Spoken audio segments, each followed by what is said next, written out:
Welcome back, Deep Divers.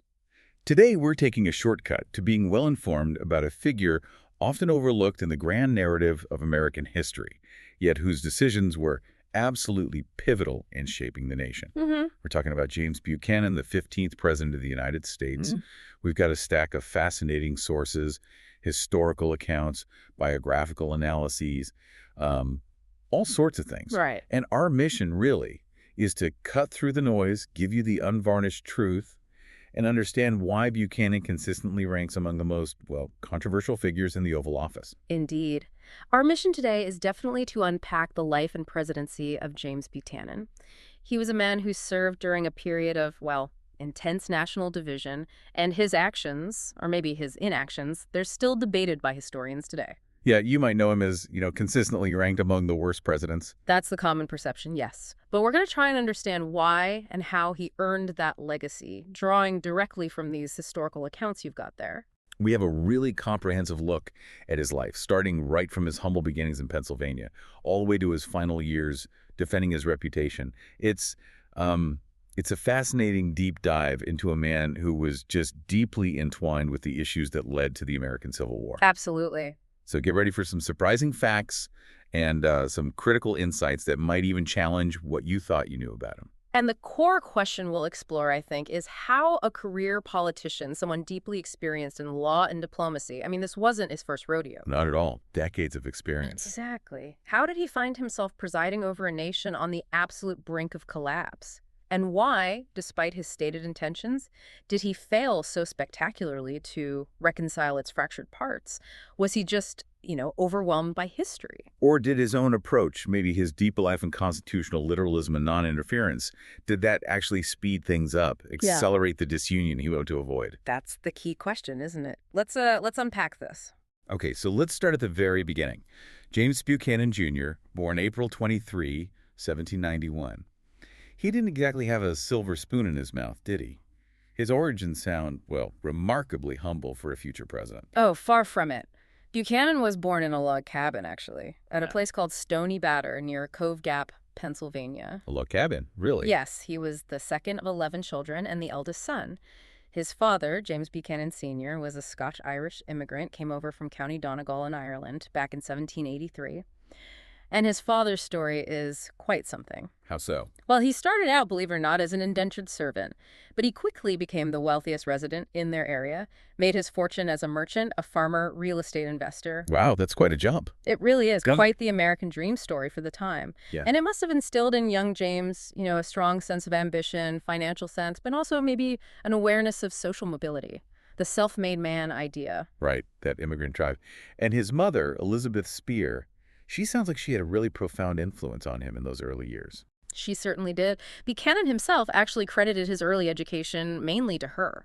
Elizabeth Spear was apparently a highly literate woman, very interested in poetry, politics. Yeah, she'd often quote people like John Milton and William Shakespeare to him. So this early exposure to, intellectual stuff, political discourse, it must have shaped his mind, sparked his political curiosity early on, grounded him in that classical thought and rhetoric that served him so well later. So a bright kid, intellectual mother, ambitious father, but even future presidents have their youthful moments, it seems.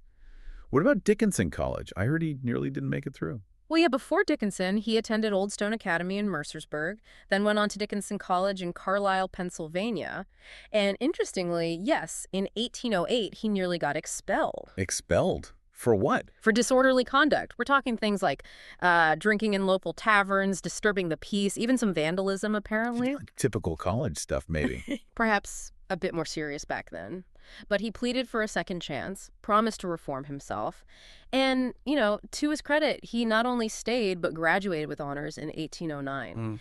So this early brush with, let's say, serious trouble and his ability to get back on track and excel, it does suggest a certain resilience. Or maybe a capacity for self-correction, or perhaps just a really strong drive to avoid public disgrace. That seems to be a theme later on. A quick learner then, both in books and maybe in talking his way out of trouble.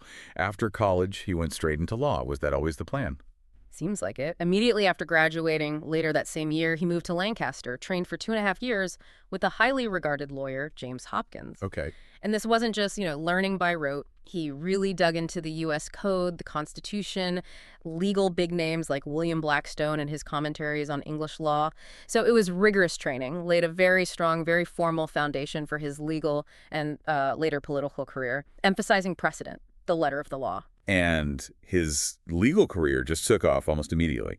Did his background help him get established so quickly? Absolutely. He passed the bar exam in 1812, stayed in Lancaster, and boom, rapidly made a name for himself as a prominent lawyer. Just like that. Well, his reputation for diligence, a sharp legal mind, it meant his income just soared. By 1821, he was earning over $11,000 a year. Which was a lot back then. Oh, yeah. To put that in perspective, that's like maybe $260,000 in today's money. So it shows his rapid financial success, the respect he commanded. Wow. And during this time, he also became a Freemason, served as worshipful master of his lodge, Masonic Lodge number 43, and even a district deputy grand master. So he was plugging into those influential community networks early on. That would definitely help with political ambitions later. Okay, so he's building a successful professional life. He's well-connected. Then he steps into politics. Right. But he starts as a Federalist, which is interesting given where he ends up. How did that first affiliation shape him? Yeah, he was actually the chairman of the Lancaster chapter of the Federalist Party. Like his father, he supported their platform, federal money for internal improvements, import duties to protect industries, bringing back a central bank. He was actually a strong critic of the Democratic Republican President James Madison during the War of 1812, lined up with the Federalists, who were pretty skeptical about that conflict. And he had a surprising, almost hands-on role in the War of 1812. Not exactly typical Federalist politician behavior. He did. It's a fun little footnote. While he didn't serve in the formal militia during the British occupation of Washington, D.C. and the threat to Baltimore, he joined a group of young guys in the Baltimore area. And get this, they were stealing horses for the United States Army. Stealing horses? Seriously? See, a direct, if unconventional contribution to the war effort, makes him the last president involved in the War of 1812. A unique little piece of his biography. And maybe an early sign of his practical, rather than purely ideological, approach to things. He then gets into the Pennsylvania House of Representatives. Was this just a stepping stone, or did he see it as more? Yeah, he was elected as a Federalist in 1814, youngest member at the time, served until 1816. The state legislature sessions were deliberately short, only 3 months. Oh, convenient. Very convenient. Allowed him to keep up his lucrative law practice. In fact, his political service actually helped him get more clients and charge higher fees. Shows he was pretty shrewd about leveraging his public role for personal gain, for advancement. A notable moment early on was his successful defense of a district judge, Walter Franklin, in an impeachment trial in 1815. He argued impeachment should only be for actual judicial crimes or clear law violations, not just unpopular decisions. Interesting. Setting a precedent there. Exactly. Shows a very early grasp of separation of powers, commitment to legal precedent, things that would really influence him later, maybe too much. And then comes the big shift, Federalist to Democrat. That's not just a minor change. It's a whole party realignment. What drove that for him? It's a really significant move, and it tells you a lot about his political character, I think. He got elected to the U.S. House of Representatives in 1820, served 5 terms there. His father died shortly after his election, a personal loss during this time of political change. Right. He became a prominent leader in Pennsylvania's Amalgamator Party, which was this fascinating mix of Democratic Republicans and former Federalists. Really reflects that fluid, kind of ideologically messy era of good feelings when party lines got blurry. So his Federalist ties weren't that strong. Apparently not. His Federalist convictions were, let's say, weak. He switched parties after opposing a nativist Federalist bill targeting non-citizens. This early willingness to, shed ideological labels for political advantage became a defining feature of his career.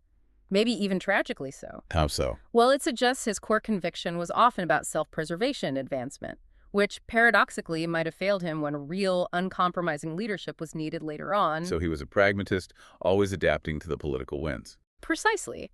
Look at the 1824 presidential election. He initially backed Henry Clay.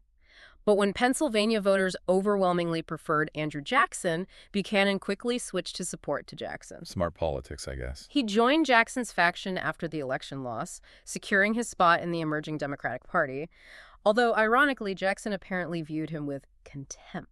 Contempt? Why? There was some misunderstanding about Buchanan's role trying to mediate between the Clay and Jackson camps.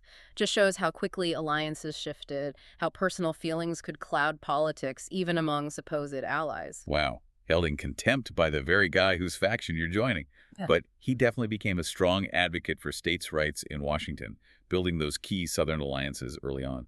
He did. Buchanan became a really avid defender of states' rights, forged close relationships with many Southern congressmen. He even saw some New England congressmen as dangerous radicals because of their views on federal power, abolitionism, things like that. Right. He built a strong Democratic coalition back in Pennsylvania, too, pulled together former Federalist farmers, Philadelphia artisans, Ulster Scots Americans. That helped secure Pennsylvania for Jackson in the 1828 election. Shows that early pattern of aligning with Southern political interests, a tendency that just got stronger over time. And he was making a name for himself in Congress, chairing important committees, getting involved in big cases. Yeah, he gained significant attention prosecuting federal district judge James H. Peck in an impeachment trial. The Senate acquitted Peck, but Buchanan arguing that high-stakes case further cemented his reputation as a legal and political force. Okay. Then he chaired the powerful House Judiciary Committee. In 1831, he decided not to run for re-election for the 22nd Congress, which signaled he was aiming for higher office. Some Pennsylvania Democrats even floated his name for vice president in 1832. So he was definitely climbing. His swift rise really reflects a man with clear political goals and the skill to navigate the complex world of Washington. So what we're seeing here is Buchanan as this shrewd political operator, someone who adapts his party ties as needed, rises quickly through the ranks. The key takeaway from this early period, maybe, is that this political fluidity, while great for his career, might have left him without that unwavering moral compass needed later for the Union's existential crisis. Exactly. Buchanan's early career shows a man keenly aware of political currents, willing to shift allegiance, capable of building effective coalitions. Now, as he climbed higher, his experiences in diplomacy and the Senate were really instrumental in shaping his national profile, and crucially, his views on that growing sectional crisis that would, define his legacy. After his time in the House, Andrew Jackson offered him a post that, well, you mentioned Buchanan wasn't too thrilled about at first, ambassador to Russia. What was the thinking there? Was it a reward or... That's right. After Jackson's re-election in 1832, he offered Buchanan the Russia post. Buchanan was somewhat reluctant. He saw St. Petersburg as a kind of political exile, far from the center of American power. Makes sense. He eventually took it. But it turns out Jackson's intention might have been exactly that exile. Jackson apparently considered Buchanan an incompetent busybody and maybe a bit untrustworthy. Yeah, sheds light on those complex, sometimes hostile relationships even within the same party, how personal feelings could influence big appointments. A bit of a backhanded compliment, or maybe just a backhanded way to get him out of the way. So what was his focus in Russia? Did he achieve much? His main job was to hammer out a trade and shipping treaty. He succeeded with the trade part, opened up some new avenues for American merchants, but getting free merchant shipping rights from Foreign Minister Karl Nesselrode proved really difficult. Russia was hesitant. And the irony is, just a year before in Congress, Buchanan had publicly blasted Tsar Nicholas I as a despot over Russia's handling of the Polish uprising in 1830. Oh, wow. Awkward. Very. Highlights that tension between his public pronouncements and his later diplomatic duties. Shows his ability to compartmentalize, maybe. Execute policy even for regimes he personally criticized. It probably reinforced his view that national interest trumped ideology in foreign affairs. So he comes back from this exile and then pretty quickly finds his way into the U.S. Senate, a much more influential spot domestically. Well, not immediately. He actually lost a state legislature election when he first got back, a minor setback. Yeah. But then the Pennsylvania state legislature appointed him to the U.S. Senate to succeed William Wilkins. Okay. He served there for over a decade, from 1834 to 1845, got reelected in 36 and 42. And during his Senate years, he became known for sticking really closely to the Pennsylvania state legislature's guidelines, sometimes even voting against positions he himself had argued for in speeches, just to reflect his constituents' will. That's interesting. Pragmatic again? Extremely pragmatic and committed to his representative role, even if it meant some inconsistency between his words and his votes. He became known for his commitment to states' rights and manifest destiny, two huge forces shaping America then. Yes, those were absolutely defining aspects of his Senate career. They stayed central to his political identity. He opposed rechartering the Second Bank of the United States, siding with Jacksonian principles, tried to get a congressional censure of Jackson removed. Right. He turned down President Martin Van Buren's offer to be Attorney General, preferred chairing those prestigious Senate committees, Judiciary and Foreign Relations, where he could wield more influence. He was a vocal opponent of the Webster-Ashburton Treaty with Britain, called it a surrender of lands, demanded the entire Aroostook River Valley for the U.S. In the Oregon boundary dispute, he took that hardline 54-40 or fight stance, wanting the whole territory. And he was a strong supporter of annexing the Republic of Texas. So very expansionist, very nationalist. Definitely, but always framed within his deep-seated states' rights principles. His stance on slavery in the Senate is obviously crucial given what happens later. This period really seems to lock in his approach. Absolutely critical. He notably opposed a gag rule that John C. Calhoun sponsored to suppress anti-slavery petitions in Congress. Buchanan actually joined the majority to block it. Why? That seems counter to his later positions. His reasoning was ironic. He believed suppressing the petitions would actually backfire, strengthening the abolitionists by making them look like martyrs. He put it very clearly. We have just as little right to interfere with slavery in the South as we have to touch the right of petition. So protect the right to petition, even if you hate the petition's content. Exactly. He consistently argued slavery was a state issue. He blamed abolitionists for exciting passions over it, instead of seeking solutions within what he saw as the constitutional framework. And what's really fascinating here is Buchanan's unwavering belief that slavery was best left to the individual states. This foundational view would deeply shape his presidency. He saw federal non-intervention as the only constitutional path, a path of mutual forbearance. Which, for many, became a path to disaster. Precisely, because it failed to address the moral urgency or the growing economic and political power of the slave states. It just cemented his reputation as a doughface, that term for a Northerner with Southern sympathies. He prioritized sectional harmony through non-interference, even if it implicitly supported slavery's expansion. Moving on, he then serves as Secretary of State under James K. Polk. That's a huge role, putting him right at the center of America's massive territorial expansion. It was massive. Polk offered him either Secretary of State or a Supreme Court seat, partly as a reward for his support, but also maybe to neutralize him as a party rival, keep him close, but under the presidential thumb. Clever politics. Buchanan shows the State Department served for Polk's whole term, and during that time, the U.S. saw its largest territorial gain ever, the Oregon Treaty, the Treaty of Guadalupe Hidalgo. We're talking Texas, California, Nevada, New Mexico, Arizona, Utah, Colorado. The map just exploded. So he was overseeing this massive expansion. How did he handle those big negotiations, Oregon and Mexico? Well, with Oregon, he initially favored the 49th parallel, a more moderate line.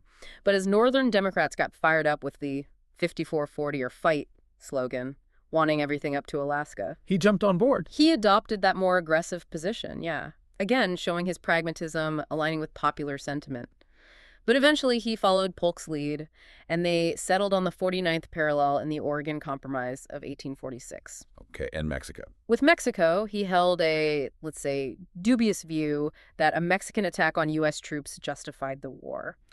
Initially, he advised against claiming too much territory south of the Rio Grande, worried about war with Britain or France. But later, he argued for more annexation, blaming Mexico for the war, saying the compensation was too low. He tried to get the Democratic nomination in 1848, but didn't get much support outside PA and Virginia, lost to Lewis Cass. After Polk, he goes back to private life for a bit, gets that interesting nickname. Was this really a break, or was he still playing the game from the sidelines? Yeah, when the Whig Zachary Taylor won in 48, Buchanan returned to private life.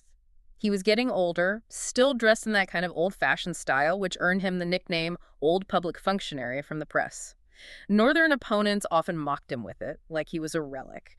But this period, 1849 to 52, wasn't really a political rest, more like a strategic retreat.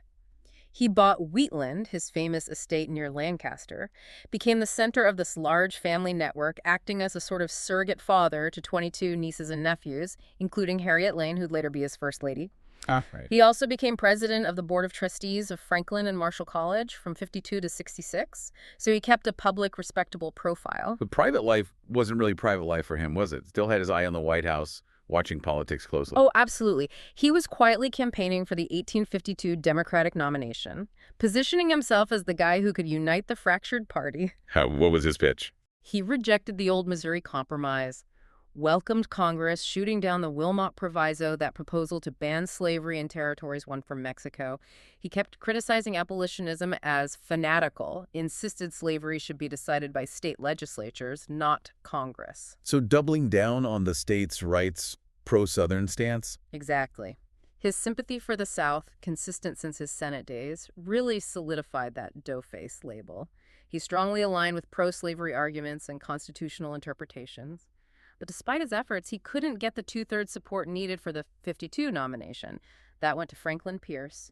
Buchanan even turned down the VP nomination, which went to his close friend, William R. King. So he steps back onto the international stage as minister to the United Kingdom, and this move strategically keeps him out of some really heated domestic debates back home. That feels calculated. That's a key point, and yet proved incredibly advantageous for his presidential hopes later. He accepted the UK post in 1853. Some saw it as a step backward, career-wise. Right. Less prestigious than Secretary of State. But strategically, brilliant. It allowed him to completely avoid the incredibly divisive debate over the Kansas-Nebraska Act. That whole mess was tearing the country apart over popular sovereignty, slavery's expansion. Leading Kansas. Exactly.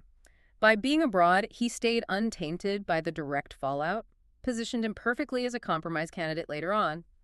In the UK, his diplomatic efforts focused on reducing British influence in Central America, renegotiating the Clayton-Bulwer Treaty, promoting U.S. interests, especially in Honduras and Nicaragua. And this is where the infamous Austin Manifesto comes in, a document that really captures that aggressive expansionist spirit, especially towards Cuba. Indeed. At President Pierce's urging, Buchanan met in Austin, Belgium in 1854 with the U.S. ambassadors to Spain and France. The goal: plan the acquisition of Cuba. To buy it. The resulting Austin Manifesto proposed purchasing Cuba from Spain. Spain was in revolution, nearly bankrupt. But the final draft, which Buchanan initially advised against, went way further. It suggested that if Spain refused to sell, wresting it from Spain would be justified by every law, human and divine. Wow. That's aggressive. Wresting it. Remarkably aggressive, really pushing the boundaries of international law and diplomacy. This moment really highlights his deep involvement in expansionism, often with an eye toward slave territory, doesn't it? What were the implications of such a bold proposal? Oh, absolutely. The manifesto caused a huge stir, both at home and abroad. It was never actually acted upon, but it significantly weakened the Pierce administration. It also kind of dampened public support for Manifest Destiny because many Northerners saw it, rightly, as a blatant attempt to expand slave territory. Right. So this period shows Buchanan's sustained ambition, his deep involvement in expansionist policies, often tilted towards protecting or expanding slave territory, which was becoming an incredibly sensitive issue. His willingness to endorse such an aggressive, maybe even unconstitutional move shows how committed he was to Southern interests and what he saw as national expansion, even if it escalated sectional tensions. So after all these years, law, state politics, Congress, diplomacy, navigating domestic and international waters, James Buchanan finally reaches the top, the presidency. His nomination in 1856, after all that strategic maneuvering, being abroad during key fights, it almost felt inevitable for him by then. It did, in a way. Being conveniently out of the country during the Kansas-Nebraska Act fight made him that perfect compromise candidate. Powerful senators could rally around him. They presented him as this experienced leader who could appeal to both North and South without the fresh baggage of those recent sectional disputes. He won the 1856 Democratic nomination after 17 ballots. Stephen Douglas dropping out really cleared the path for him. And the platform he ran on, it clearly reflected his long-held views, didn't it? Especially on slavery, trying to somehow bridge that divide. Absolutely. The Democratic platform supported the fugitive slave law, called for an end to anti-slavery agitation, and pushed for U.S. ascendancy in the Gulf of Mexico, signaling more expansionism. Who was he up against? In the general election, he faced Millard Fillmore for the nativist Know-Nothings and John C. Fremont for the brand-new Republican Party, which was gaining serious ground in the North. Buchanan didn't actively campaign much, that was common then, but he pledged to uphold the platform. And he won, He did. Secured every slave state except Maryland, plus 5 free states, including his home state, Pennsylvania. making him the first president from Pennsylvania. He got 45% of the popular vote, a solid 174 electoral votes. But his victory speech sounded pretty combative, reflecting the deep divisions he was inheriting. It was. Buchanan flat out denounced the Republicans as a dangerous and geographical party that had unfairly attacked the South. He pledged, quote, "The object of my administration will be to destroy sectional party, North or South, and to restore harmony to the Union under a national and conservative government." Ambitious goal. Very, but ultimately unattainable. His goal was clear: quell sectionalism by upholding what he saw as constitutional order and the rights of slave states. His words, though, did absolutely nothing to soothe angry Northern Republicans. They saw his election as a huge victory for the slave power. So he takes the oath of office March 4th, 1857, from Chief Justice Roger B. Taney. And his inaugural address lays out his vision, or maybe his desperate hope, for the nation. Yeah, he committed right away to serving only one term. Mm-hmm. Stated how much he abhorred the growing divisions over slavery. He repeated his long-held belief Congress should play no role in deciding slavery's status in states or territories. Popular sovereignty from the Kansas-Nebraska Act, that was the key principle. Right. He even went so far as to recommend a federal slave code to protect slave owners' rights in federal territories. That was a position many Southerners favored. And then, crucially, he alluded to a then-pending Supreme Court case, Dred Scott v. Sanford, which he said would permanently settle the issue of slavery. And this raises that critical question. How much did he really know about that decision coming down the pike? And how did that shape what he said publicly? His words suggested a finality that he seemed to believe, or at least desperately hoped, the court would provide. Take the whole issue out of politics. But this wasn't just innocent hope. That's the crucial point, isn't it? Yeah. Because what we now know about his involvement in the Dred Scott decision is, well, pretty damning.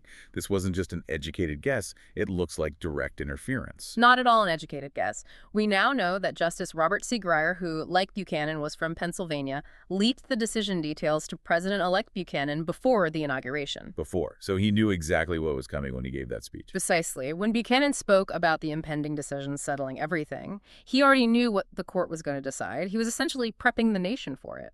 And he didn't just know.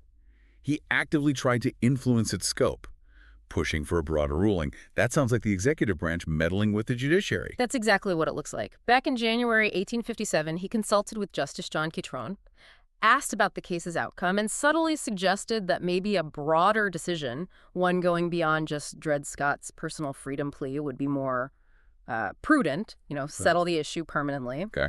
Catron apparently confirmed the Southern majority would rule against Scott, but probably on narrow grounds unless Buchanan could persuade Justice Grier to join a broader decision. So Buchanan wrote to Grier, stressed how nationally important a comprehensive ruling would be, and he convinced him. Wow. That gave the Southern majority the leverage they needed to issue that sweeping decision, the one broad enough to declare the Missouri Compromise unconstitutional. This definitely moves beyond mere inaction. It looks like direct influence, almost a conspiracy, to try and settle the slavery question in the South's favor and shut down political debate. 2 days after Buchanan's sworn in, Chief Justice Taney delivers the Dred Scott decision. And it was, like you said, a bombshell. What were the immediate consequences, especially up north? It was a political earthquake. Yeah, it denied Scott's freedom, but the impact was way bigger than just one man. It broadly asserted Congress had no constitutional power to exclude slavery in the territories. That effectively killed the Missouri Compromise of 1820. Right.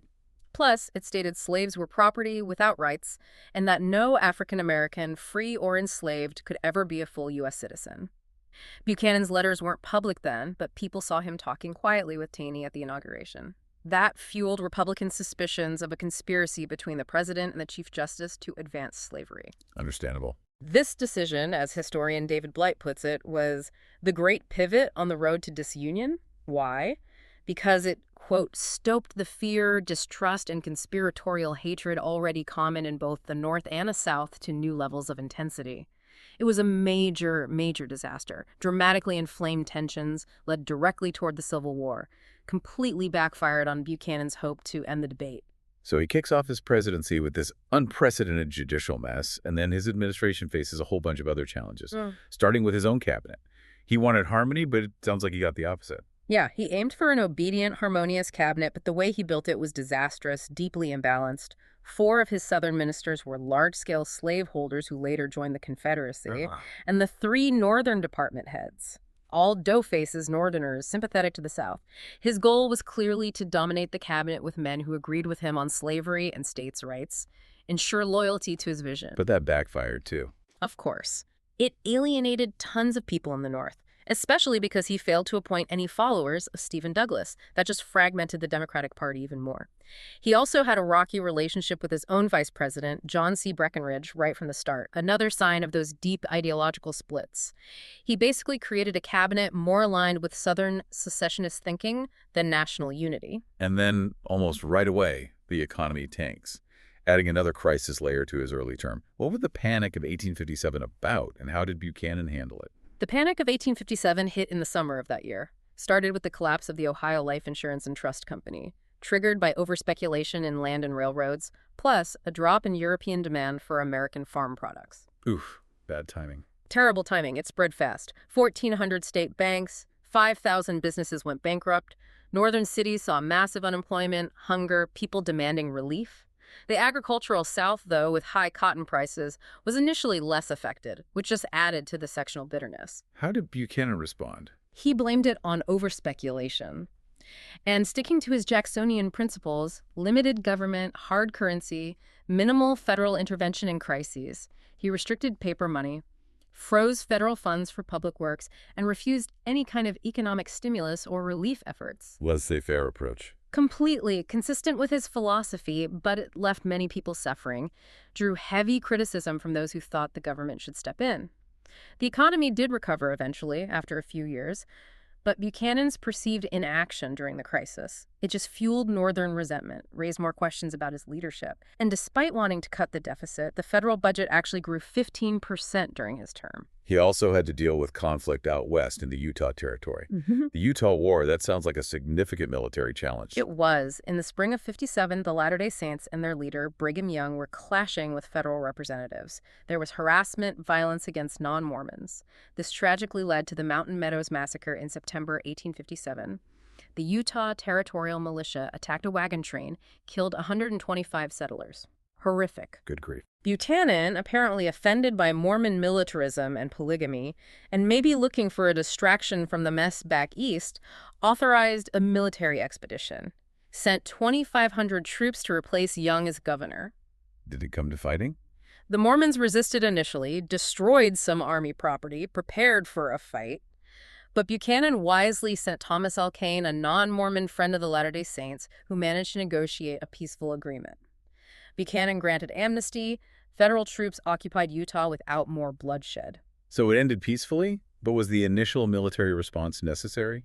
Some historians think Buchanan's initial actions were an inappropriate response, maybe based on uncorroborated reports, a potential overreaction fueled by the religious and social prejudices of the time, and that intervention cost the federal government millions. Amidst all this domestic turmoil, there was one rare moment of technological triumph, something that briefly captured everyone's imagination. You mean the transatlantic telegraph cable in 1858? Yeah, after several failed tries, they finally laid a working cable across the Atlantic, linking North America and Europe. Buchanan was the first president to get an official telegram across it. Queen Victoria sent him a 98-word message. Took 16 hours to transmit. The technology was so primitive. 16 hours. Still amazing, though. It was. Buchanan's response hailed it as a triumph more glorious than was ever won by conqueror on the field of battle, bond of perpetual peace and friendship between the kindred nations. It was this rare moment of unity, international goodwill, in a presidency just drowning in division and conflict. A little glimpse of a more connected, peaceful world, even as his own nation was tearing itself apart. A rare beacon of unity, like you said. Yeah. But just as the world was shrinking, America itself was fracturing, and nowhere more painfully than in bleeding Kansas. That was becoming an open wound. Indeed. The Kansas-Nebraska Act of '54, letting settlers decide on slavery via popular sovereignty, had basically turned Kansas into a mini-civil war. Bleeding Kansas. You had two rival governments, the anti-slavery one in Topeka, the pro-slavery one at Lecompton. And Buchanan sided with. Buchanan, sticking to his consistent pro-Southern leanings and his constitutional interpretation, chose to endorse the pro-slavery Lecompton government. a move that would prove absolutely disastrous. And this leads straight into the infamous Lecompton Constitution controversy, a real flashpoint in his presidency. What was so contentious about this constitution, and why did Buchanan back it so hard? Well, Buchanan appointed Robert J. Walker as territorial governor. Walker was experienced, but he quickly saw the depth of the election fraud and violence in Kansas. The Lecompton government, totally dominated by pro-slavery guys, cooked up a pro-slavery constitution. Okay.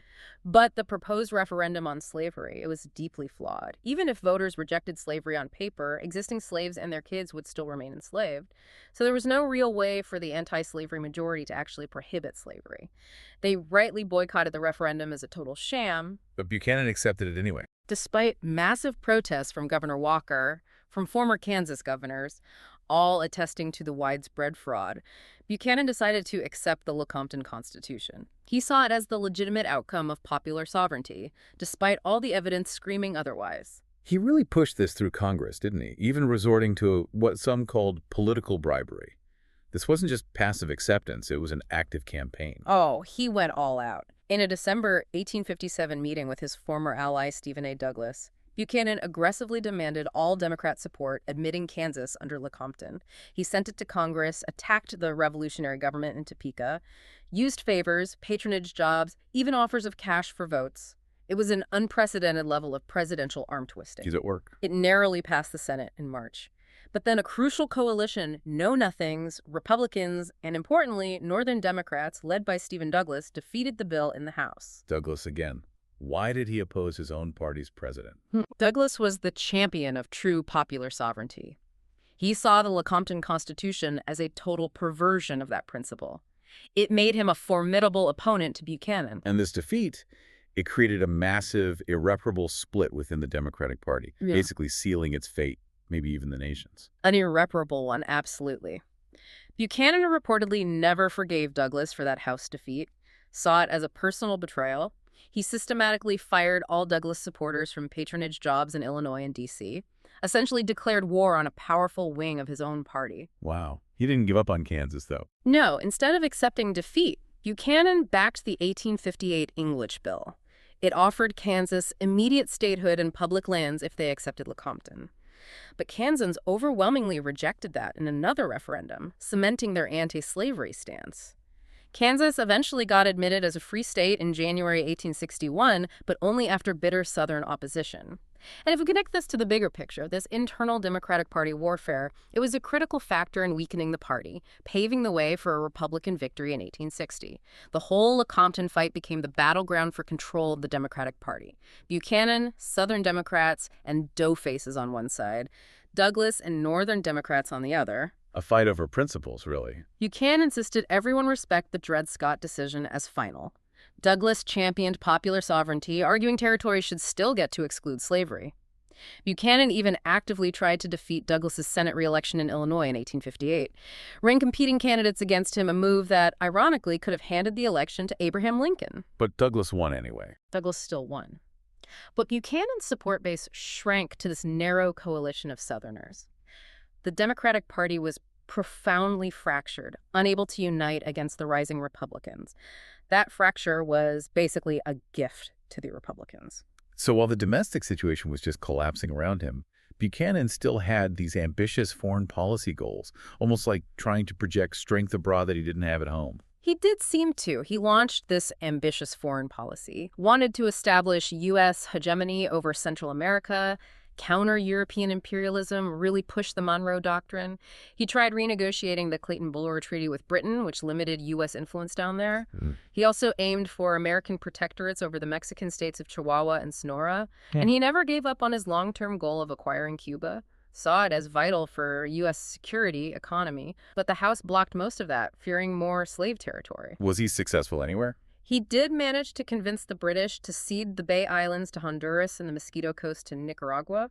That consolidated U.S. influence a bit. He even launched a military expedition to Paraguay. That seems kind of random. That's right, an obscure episode. In 1858, Buchanan ordered the Paraguay Expedition, sent a big force, 2,500 Marines, 19 warships, to punish Paraguay for firing on the USS Water Witch, a diplomatic insult he took very seriously. That'll work. It was costly, took months to get down there. But yeah, it resulted in a Paraguayan apology, and they paid an indemnity. Showed he was willing to use force to protect American interests abroad. He also considered buying Alaska from Russia, made an initial $5 million offer in 1859. Those talks laid the groundwork for the later purchase under Seward. Right. Plus, he secured important trade deals with China, the Treaty of Tianjin, and Japan, the Harris Treaty, expanded American influence in Asia, and famously received a Japanese delegation in May 1860, a really exotic diplomatic event for the time. It's quite a contrast, isn't it? Dealing with foreign dignitaries, trade deals, thinking about buying Alaska. While back home, his administration was facing corruption charges. I heard he was even offered a herd of elephants by the King of Siam. You can just picture Buchanan dealing with secession, trying to politely decline a herd of elephants. Yes, apparently Lincoln was the one who had to decline that offer later, citing the climate. But while all this international stuff was happening, yes, he was facing a serious domestic investigation. The Covode Committee. Exactly. March 1860, the House set up the Covode Committee to investigate Buchanan's administration, looking into alleged impeachable offenses. Bribery, extortion, mostly around patronage. His supporters must have cried foul. Oh yeah, they called it a partisan attack, driven by a Republican congressman with a personal grudge. And ultimately, the committee couldn't establish grounds for actually impeaching Buchanan.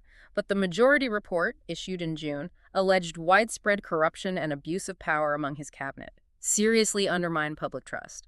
And the allegations were pretty bad. Painted a picture of an administration bending rules for political gain. They were serious. The committee gathered evidence suggesting Buchanan tried to bribe members of Congress through intermediaries back in '58 to get votes for the Lecompton Constitution. Accusations of threatening relatives with job loss if they didn't vote his way. Witnesses testified federal funds were used against Stephen Douglas's faction within the party. The public was reportedly shocked by the extent of the alleged bribery, this perception of a compromised government, especially from a president who championed constitutional purity. Republicans punted and distributed thousands of copies of the Covode report as campaign material in 1860, further damaged Buchanan's reputation, the Democratic Party's standing, right when they needed unity most.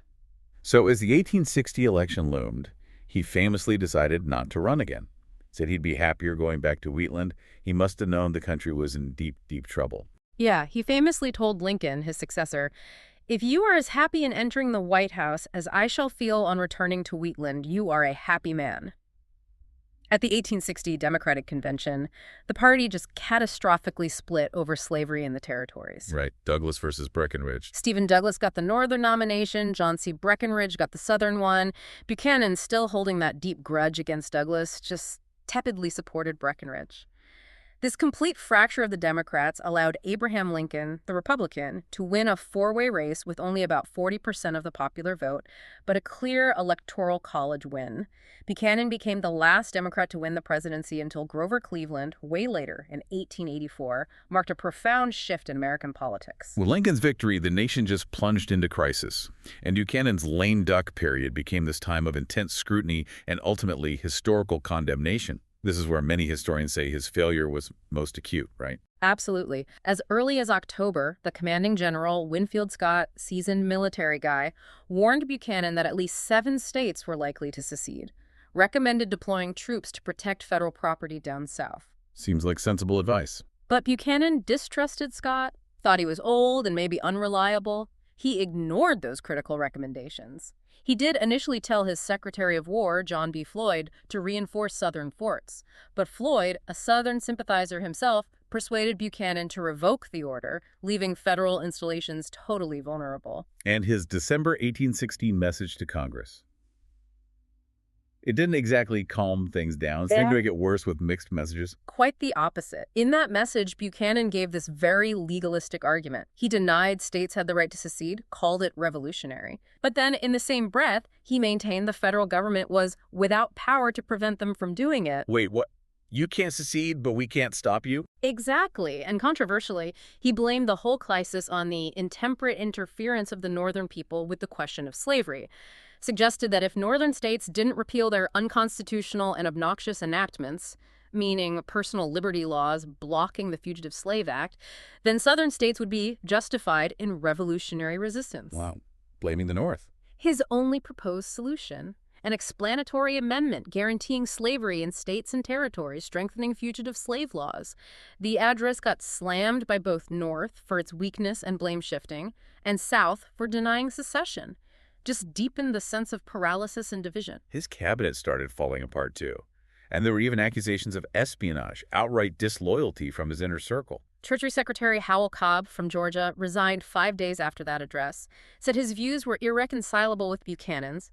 Buchanan kept surrounding himself with Southerners, ignoring Republicans, still hoping for some Southern-led compromise. Unbelievable. He notoriously refused to fire his Interior Secretary, Jacob Thompson, who was actively serving as Mississippi's agent to discuss secession, or Secretary of War John B. Floyd, despite an embezzlement scandal. Floyd eventually resigned, but not before allegedly sending tons of firearms to southern states where they ended up in Confederate hands. Even Buchanan's close friend, Rose O'Neal Greenhow, was actively spying for the Confederacy. Shows how deeply compromised his administration had become. Despite this rapid unraveling, there were some last-ditch efforts to compromise. Did anything look remotely possible? Efforts by Senator John J. Crittenden, Representative Thomas Corwin, former President John Tyler. They all failed, even though Buchanan supported them. These proposals usually offered concessions to slave states. Republicans rejected them, refusing to allow slavery's expansion.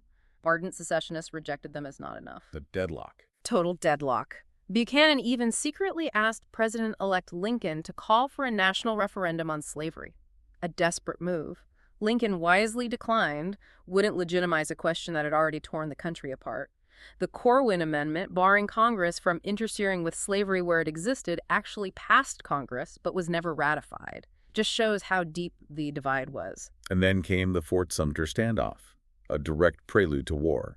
It became Lincoln's problem, but it was a crisis Buchanan inherited and failed to solve. By the end of January 61, 6 more slave states had seceded, formed the Confederate States of America. Buchanan, finally taking a slightly firmer stance, replaced his departed Southern cabinet members with staunch Unionists. John Adams Dix, Edwin M. Stanton, Joseph Holt. That must have changed the dynamic. It did. When Buchanan considered surrendering Fort Sumter, that federal fort in Charleston Harbor, his new cabinet threatened to resign en masse. He relented.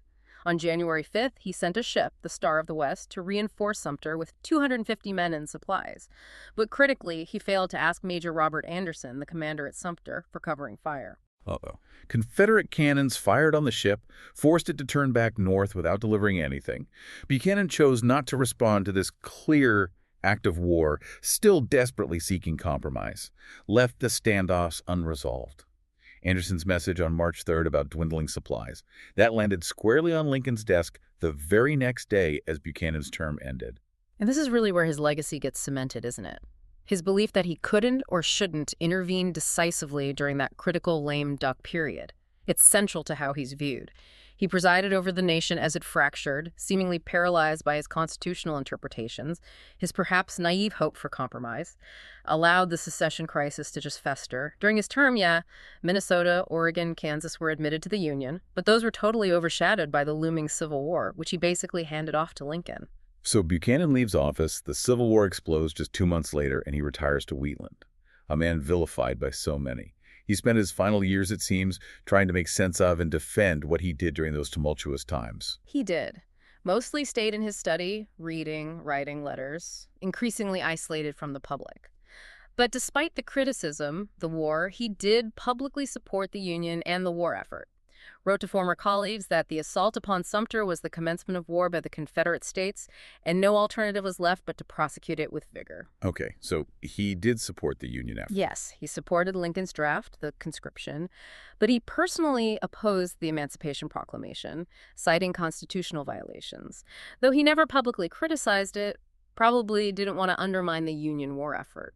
He also urged fellow Pennsylvania Democrats, young men, to enlist in the Union Army. Shows a core, if maybe complicated, loyalty to the nation. But the public wasn't exactly ready to forgive or forget, were they? The blame for the war seemed to land right on his shoulders. Oh, far from it. The war was sometimes called Buchanan's War in the press. He got daily hate mail, threatening letters. Stores in his own town, Lancaster, displayed his picture with "traitor" inked on his forehead. Ouch, that's harsh. The Senate even proposed a resolution condemning him. It failed, but the sentiment was clear. Newspapers accused him of colluding with the Confederacy. Even his former cabinet members, some now in Lincoln's administration, refused to defend him publicly, probably wanted to distance themselves from his unpopular policies. All this public vitriol made him reportedly distraught, sick, and depressed, really affected his final years. He tried to set the record straight himself, wrote a memoir defending his legacy. What was his argument? Who did he blame in the end? He first defended himself in an exchange of letters with Winfield Scott, published in the National Intelligencer in 1862. But his big defense came in his memoir, Mr. Buchanan's Administration on the Eve of Rebellion, published in 1866, a year after the war ended. And his take was, In it, he squarely blamed secession on the malign influence of Republicans and the abolitionist movement. Argued their agitation provoked the South. He expressed satisfaction with his own decisions, even during the secession crisis, maintained he acted within his constitutional powers, and ultimately blamed Robert Anderson at Sumter, Winfield Scott for bad advice, and Congress for the unresolved issues that led to war. so not his fault, basically. Essentially, yeah. He argued the crisis was beyond any president's power to solve and that he'd kept the peace as long as constitutionally possible. He died on June 1st, 1868, at Wheatland, age 77, from respiratory failure. Buried in Lancaster. Let's talk about his core political philosophy. That dope-face label keeps coming up. Yeah. Seems central to understanding how he approached the crisis. The term doughface really does capture his identity. A Northerner with strong pro-Southern principles. Buchanan genuinely sympathized with the cultural, social values of the planter class. He interacted with them more and more, especially after entering the Senate in 1834, forming close ties with Southern leaders. He believed the great object of his administration was, quote, to arrest, if possible, the agitation of the slavery question in the North and to destroy sectional parties. That was his guiding star. A belief that by ending the debate, sticking strictly to the Constitution, the Union could survive, even if his methods constantly failed. So, personally opposed to slavery, but politically, he seemed to actively defend and enable its expansion. This is where it gets really interesting. Personally against slavery, but politically enabling its expansion. How do we reconcile that huge paradox? It's a profound paradox, right at the heart of his controversial legacy. While he was personally opposed to slavery in the abstract, saw as a moral wrong, he believed the abolitionists were actively preventing a solution. By inflaming passions, pushing for federal intervention, he even claimed they'd postpone the emancipation of the slaves in 3 or 4 states for at least half a century with their radicalism. Wow.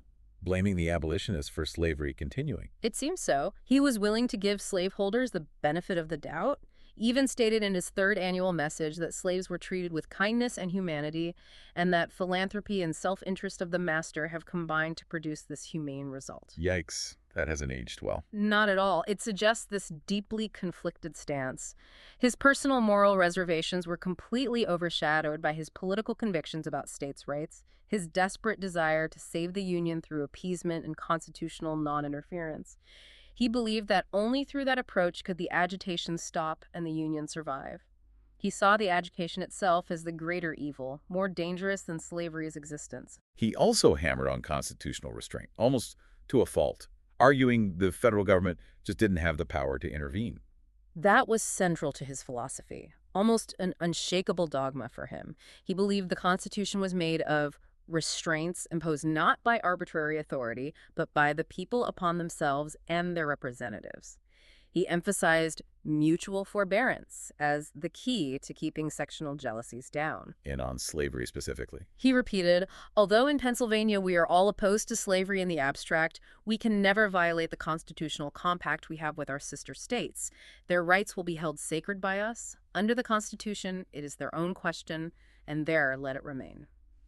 Shows his unwavering commitment to his interpretation of the Constitution as a pact between states, even when it meant upholding institutions he personally disliked or institutions that were tearing the Union apart. His constitutional literalism left almost no room for moral or political flexibility. And he had complex, almost contradictory views on tariffs and territorial expansion too, trying to balance competing interests. Yeah, deeply conflicted on tariffs, torn between free trade, which helped the agricultural South, and protective duties, which helped northern industries. He wanted to benefit everyone, but knew either policy would likely help one section at the expense of the other. He once complained, "I am viewed as the strongest advocate of protection in other states, whilst I am denounced as its enemy in Pennsylvania." Highlights how difficult his position was. And expansion. On territorial expansion, he was all for it. Famously said, "What, sir? Prevent the people from crossing the Rocky Mountains? You might just as well command the Niagara not to flow. We must fulfill our destiny." Classic manifest destiny talk. Exactly. But on the resulting spread of slavery through expansion, he claimed he felt a strong repugnance by any act of mine to extend the present limits of the Union over a new slaveholding territory. Even hoped acquiring Texas would somehow limit, not enlarge, slavery's reach. So even in his expansionist dreams, the shadow of slavery was always there, a dilemma he consistently failed to solve without making the national divide even deeper. Beyond politics, Buchanan's personal life has always drawn interest and speculation, especially his lifelong bachelorhood, which was pretty unusual for public figures back then. It's true. He also had that eye condition, esotropia, crossed eyes.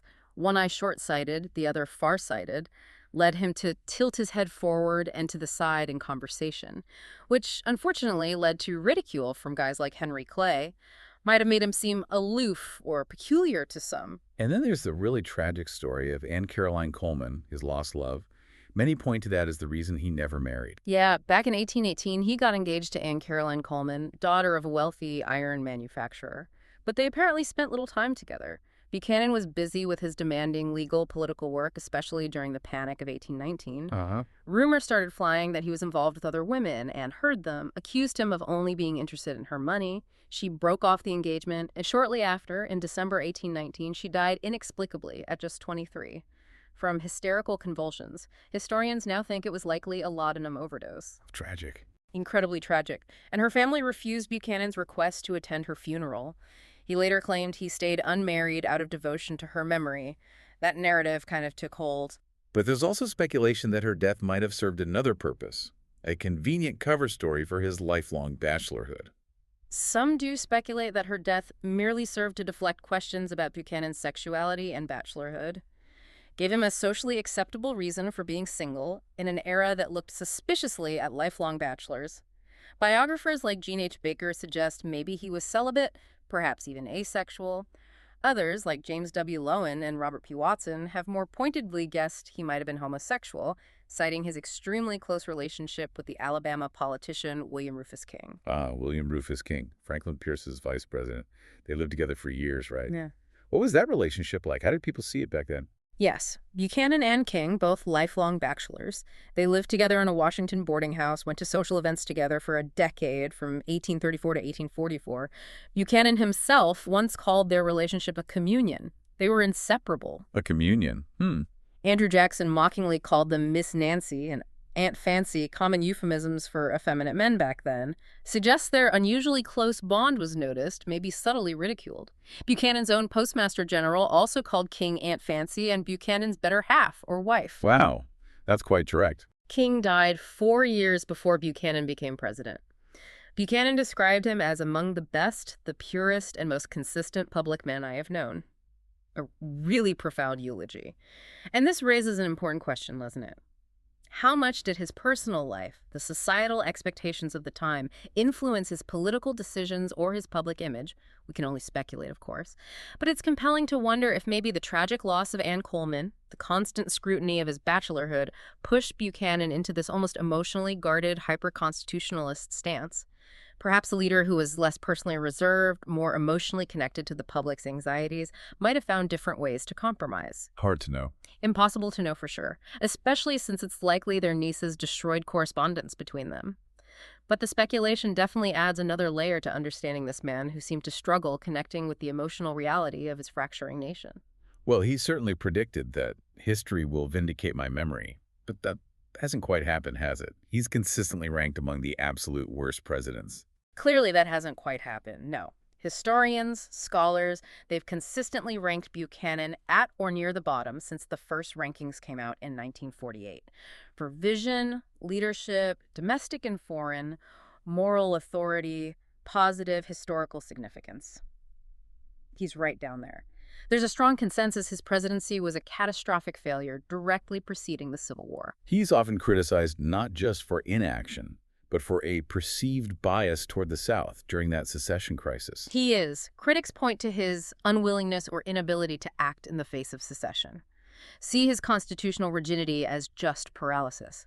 Jean Baker, one of his biographers, is particularly harsh. She says his failing was not inactivity, but rather his partiality for the South, a favoritism that bordered on disloyalty. That's strong. She calls him a stubborn, mistaken ideologue whose principles held no room for compromise. Concludes he came closer to committing treason than any other president in American history because of his actions and inactions during that critical lame duck period. Wow, closer to treason. That's about as strong a condemnation as you can get. Are there any defenses of his presidency? Any historians offering a more charitable view? Yes, some do offer a more nuanced, if not exactly positive, defense. Philip S. Klein, another biographer, writing back in 1962, offered a more charitable perspective. He argued Buchanan assumed leadership when an unprecedented wave of angry passion was sweeping over the nation. Okay. Klein considered it a remarkable achievement that Buchanan held the hostile sections in check during these revolutionary times by meticulously sticking to legalisms and constitutional interpretations that, in Klein's view, prevented an even earlier, maybe more chaotic, start to the war. So he bought time. That's the argument. Klein suggested Buchanan's weaknesses got magnified by enraged partisans, that his talents, which might have made him a great president in quieter times, were just overshadowed by the cataclysmic events of civil war and by the towering Abraham Lincoln. These defenses often emphasize how overwhelming the crisis was, arguing maybe no single person could have stopped the conflict by then. Despite the fierce debate over his legacy, his low rankings, he does have quite a few memorials scattered around the country. He does. There's a big bronze and granite memorial down in Washington, D.C., unveiled in 1930. Has his statue flanked by figures representing law and diplomacy, the two pillars of his career. An earlier monument, this huge 250-ton pyramid, stands on his birthplace site in Stony Batter, Pennsylvania. Dedicated back in 1911. Several counties are named for him: Iowa, Missouri, Virginia. The one in Texas got renamed. Cities, townships too, like Buchanan, Michigan. His childhood high school, James Buchanan High School. He was even portrayed, albeit comically, in that 2019 film Raising Buchanan. So while his reputation is fiercely debated, his name is still out there on the landscape. So what we've seen today is this profoundly complex figure, right? A skilled lawyer, diplomat, a committed advocate for states' rights, who gets the top job at the absolute most perilous moment in American history. And despite his personal feelings against slavery, his stated desire to save the Union, his actions, or maybe his lack of action, especially around Dred Scott, Lecompton, the secession crisis, they ultimately just deepened the very divisions he wanted to heal. His unwavering constitutional literalism, meant to keep order, ironically left him paralyzed when the nation desperately needed moral leadership and decisive action. It's such a powerful lesson, isn't it? A president who believes so strongly in constitutional restraint, avoiding federal intervention, finds his principles just utterly overwhelmed by the moral and political reality of his time. He wanted to stop the agitation of the slavery question, but his whole approach, tragically, seemed to just pour fuel on the fire, leading the nation right to the brink. It really makes you think about the limits of purely legalistic solutions when you're facing profound moral and societal divides. And this raises an important question for you, our listener, to maybe chew on. Given everything we've explored, what do you think was James Buchanan's single most significant missed opportunity? Was there a point where a different decision could have truly changed the course of American history? Or maybe was the fracture of the Union just inevitable by then, regardless of who was in the Oval Office, just waiting for its moment to finally break? Something to ponder as you continue your own deep dive into history and leadership. Thank you for joining us for this deep dive into the life and legacy of James Buchanan. We hope you feel much more informed and maybe even a little more curious about this pivotal, if often criticized, president. We'll be back soon with another deep dive into the sources that matter to you.